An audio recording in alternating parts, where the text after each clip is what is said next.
ఏం జరిగిందో తెలుసా? ఒక ఏనుగు ఆకాశంలో ఎగిరింది. పచ్చని అడవిలో చిన్న ఏనుగు చింటూ చాలా సంతోషంగా ఆడుకుంటున్నాడు. పక్షులు ఆకాశంలో ఎగురుతుంటే చింటూ వాటిని ఆశ్చర్యంగా చూశాడు. నేను కూడా ఎగరాలి అని అనుకుంటూ చెవులు ఊపుతూ గెంతాడు. అయ్యో, తడ్డని కింద పడిపోయాడు. కోతులు చెట్లపైనుంచి నవ్వుతూ ఏనుగులు ఎగరలేవు అన్నాయి.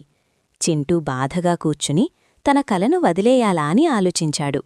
అప్పుడే ఒక జ్ఞాని చిలుక వచ్చి, నీకంటూ ఒక మార్గం కనుగొను అంది. చింటూ ఆలోచించి, నా మార్గం ఏమిటి అని ప్రశ్నించుకున్నాడు. తర్వాత రోజు చింటూ ఒక ఎత్తైన కొండను ఎక్కాడు. తన తొండంతో నీటిని ఆకాశంలోకి చల్లాడు. సూర్యకాంతి తాకగానే ఒక అందమైన ఇంద్రధనస్సు ఏర్పడింది. అడవిలోని అన్ని జంతువులు వచ్చి చప్పట్లు కొట్టాయి.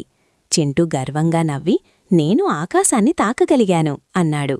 ఆ రోజునుంచి అతడు రెయిన్బో ఏనుగుగా మారాడు. గుర్తుంచుకోండి పిల్లలు, మీలాగే మీరు ప్రత్యేకమైనవారు. ఇతరులను అనుకరించకుండా నీకంటూ ఒక మార్గంలో మెరవండి. చిట్టి ఏనుగు చింటూ కోసం సబ్స్క్రైబ్ చేయండి.